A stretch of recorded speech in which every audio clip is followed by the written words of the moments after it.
जय हिंद, हर हर महादेव। कैसे हैं? आशा करते हैं आप कुशल मंगल होंगे। देखिए, आज दो बिंदुओं पे बात करूंगा, दो पॉजिटिव इंडिकेटर्स के ऊपर बात करूंगा जो भारत की अर्थव्यवस्था में जो दो कुछ ऐसे बहुमूल्य पॉइंट्स हैं। सबसे पहला है कि इंडिया इज द लार्जेस्ट और the fastest growing economy of the world, और जिसमें कि जो भारत की जीडीपी है वो लगभग 7.28% की रफ्तार से जो है बढ़ रही है, पहला इंडिकेटर।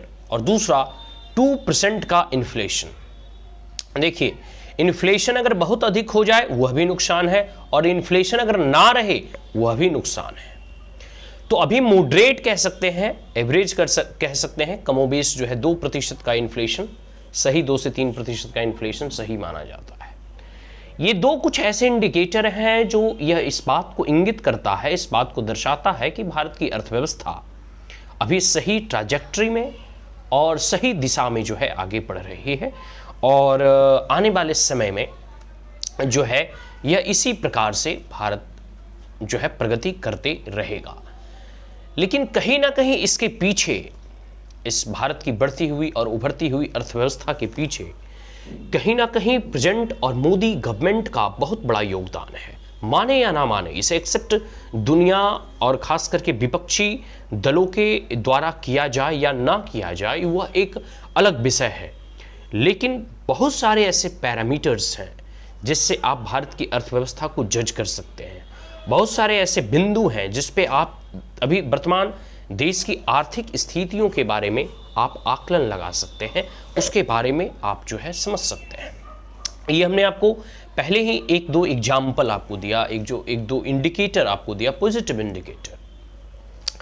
इसके साथ साथ आप कह सकते हैं कि वर्तमान में जो अभी हमारे फाइनेंस मिनिस्टर हैं निर्मला सीतारमण जी, इनके द्वारा या इनके मंत्री, क्योंकि यह अभी कैबिनेट मिनिस्टर है, तो ये मंत्री साहिबा के द्वारा, और एक कहा जाता है ना कि एक कुशल गृहिणी जो होती है जिस प्रकार से घर को मैनेज करती है, तो भारत भी अपने आप में एक घर है, एक आलय है, एक जो है कह सकते हैं बड़ा घर है, एक बृहद बड़ा सा जो है परिवार है पूरा भारतवासी, और उसके फाइनेंस को मैनेज कर रही हैं एक महिला। तो कहीं ना कहीं निर्मला सीतारमण जी, और स्वाभाविक सी बात है हमारे देश के यशस्वी प्रधानमंत्री नरेंद्र मोदी, इन दोनों के अथक प्रयासों की वजह से, इन दोनों के अथक प्रयासों की वजह से आज भारत सही ट्रैक पे ही नहीं है, बल्कि अच्छा खासा जो है हर एक आयामों पे डोनाल्ड ट्रंप के टैरिफ को झेलते हुए भी हमारा शेयर मार्केट उछाल पर है। हर एक इंडिकेटर पॉजिटिव है, सारा माहौल भारत के पक्ष में होता हुआ दिखाई दे रहा है। और इतना ही नहीं, अभी तो दिवाली दशहरा का सीजन आने दीजिए, हमारी अर्थव्यवस्था खास करके इस क्वार्टर की मैं बात कर रहा हूं जिसमें दिवाली और दशहरा हो, ये तो ऐसे ही जो है एकदम बूम पर जाएगी एकदम, ठीक है। तो इसके पीछे कुछ और भी बिंदु हैं कि निर्मला सीतारमण जी, आदरणीय फाइनेंस मिनिस्टर, साथ साथ प्रधानमंत्री नरेंद्र मोदी, ये विगत 10 सालों में जो प्रयास इन्होंने जो किया है, ठीक है, जो डिकेडल रिफॉर्म्स हैं, 1 दशक हो चुके हैं प्रधानमंत्री नरेंद्र मोदी की इस सरकार का, और अब इसका रिजल्ट दिखने को मिल रहा है। तो पिछले 1 दशक से जितना प्रधानमंत्री नरेंद्र मोदी की सरकारों के द्वारा प्रयास किए जा रहे हैं, देश की आर्थिक गतिविधियों को जिस प्रकार से बल प्रदान किया जा रहा है, तो स्वाभाविक सी बात है इससे इसके पॉजिटिव इंपैक्ट भारत की अर्थव्यवस्था में दिख रहा है और आने वाले समय में भी दिखेगा, ठीक है।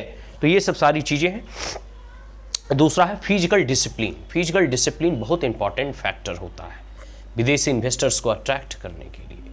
फिजिकल डिसिप्लिन से व्यापारी वर्ग का भरोसा बढ़ता है, फिजिकल डिसिप्लिन से ट्रांसपेरेंसी आती है, फिजिकल डिसिप्लिन से देश की ओवरऑल जो है बिजनेस या इकोनॉमिक एक्टिविटीज जो होते हैं उसको बल मिलता है। तो ये जो प्रेजेंट गवर्नमेंट के द्वारा जो एक फिजिकल डिसिप्लिन अपनाए गए हैं, स्वाभाविक सी बात है इससे देश की अर्थव्यवस्था में नई जान जो है आई है, नया जान जो कह सकते हैं फूका गया है। इसके साथ साथ सिंगल विंडो सिस्टम जैसे रिफॉर्म्स, फेसलेस जो है टैक्स सिस्टम, रिट्रोस्पेक्टिव टैक्स वगैरह से संबंधित कानून जो भी थे उसको बनाना, जीएसटी रिफॉर्म्स वगैरह हो गए, सब चीज़ का डिजिटलीकरण किया गया। अनगिनत ऐसे प्रयास आप कह सकते हैं जो प्रेजेंट मोदी गवर्नमेंट के द्वारा उठाया गया और उसका परिणाम हम लोगों को देखने को मिल रहा है कि कैसे जो है प्रेजेंट मोदी गवर्नमेंट के जो है मंत्री और वर्तमान की सरकार है वो आर्थिक दृष्टिकोण से और आर्थिक आयाम पे नित्य नवीन नई कीर्तिमान को स्थापित कर रहे हैं या रचते हुए दिखाई दे रहे हैं। ईज ऑफ डूइंग बिजनेसेस मतलब बिजनेस करना आसान बनाना, चाहे लोन प्रोवाइड कराने हो या फिर लैंड वगैरह, रॉ मटेरियल की उपलब्धता या जो क्लियरेंस कहते हैं कि गवर्नमेंट के बहुत सारे क्लियरेंस चाहिए, जैसे कि इन्वायरमेंट क्लियरेंस वगैरह और बहुत सारी क्लियरेंस, ये सब को स्ट्रीमलाइन करना, पावर जनरेशन, इलेक्ट्रिसिटी वगैरह, ट्रेड एंड कम्युनिकेशंस के लिए जो है रोडवेज, रेलवेज, इंफ्रास्ट्रक्चर जो चाहिए वो हर आयाम पे वर्तमान सरकार जो है सही तौर पे जो है कार्य कर रहे हैं। और इसी के कारण है जब कोई भी देश, एक समय था कि भारत में इंस्पेक्टर राज सिस्टम था, लाइसेंस और परमिट राज सिस्टम था। अभी जब हम धीरे धीरे ओपन होना प्रारंभ किए, ईज ऑफ डूइंग बिजनेसेस के फंडामेंटल्स और पैरामीटर में सुधार किया, ग्रेजुअली भारत में इंप्रूवमेंट देखने को मिल रही है। तो ये नरेंद्र मोदी के अथक जो है परिश्रमों का जो है फल है कि आज भारत अमेरिका के टैरिफ के बावजूद भी आगे बढ़ रहा है। गुड एंड स्टेबल गवर्नमेंट भी एक बहुत बड़े फैक्टर होते हैं। जब कोई भी देश में एक स्थिर सरकार रहती है, एक स्थिर और मजबूत सरकार रहती है जो ठोस निर्णयों को लेना जानती है, ठीक है, और ऐसे ही सरकार, स्थिर सरकार में जब पॉलिटिकल स्टेबिलिटी रहती है तो बिजनेसमैन भी सोचते हैं कि हाँ स्थिर सरकार है, ठोस निर्णय लेना जानती है, जो फैसले लेगी उस पर अमल करेगी, उस पर अडिग रहेगी, तो वहाँ फिर इन्वेस्टर आते हैं और जो है इन्वेस्ट करते हैं। फिर कई सारे जो इंसेंटिव्स वगैरह दिए जा रहे हैं, जैसे PLI स्कीम्स वगैरह है, प्रोडक्शन लिंक इंसेंटिव्स वगैरह, बहुत सारे ऐसे रिफॉर्म है, अनगिनत, गिनाते गिनाते थक जाइएगा आप, ठीक है। तो ऐसे रिफॉर्म्स, कई साल पुराने सैकड़ों ऐसे कानून को निरस्त करना हो जो अभी वर्तमान कंटेक्स्ट में यूजलेस और वर्थलेस हो, तो बहुत सारे ऐसे प्रयास किए गए हैं। और आने वाले समय में देखिए ना जी, जिस प्रकार से भारत में डिजिटल रिवॉल्यूशन हुआ है, जिस प्रकार से भारत इतना बड़ा मार्केट है, जिस प्रकार से भारत में more than 65% of the peoples are below 35 years of age, तो हमारे पास डेमोग्राफिक डिविडेंड है। हम जो है अभी विश्व का सबसे बड़ा कंज्यूमर और मार्केट है। स्वाभाविक सी बात है, विश्व के बड़े बड़े उद्योग, कल कारखाने और इंटरप्राइजेस भारत की तरफ जो है आंख उठाकर देख रहा है। प्रधानमंत्री नरेंद्र मोदी कई बार अपने भाषणों में यह बात को कह चुके हैं कि अगर 19वीं सदी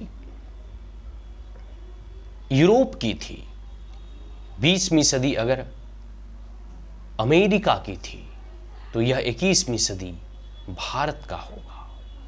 आज के लिए इतना ही। आशा करता हूं यह वीडियो आपको अच्छा लगा हो, तो इसे अधिक से अधिक शेयर, लाइक और सब्सक्राइब करना ना भूलें। Also press the bell icon.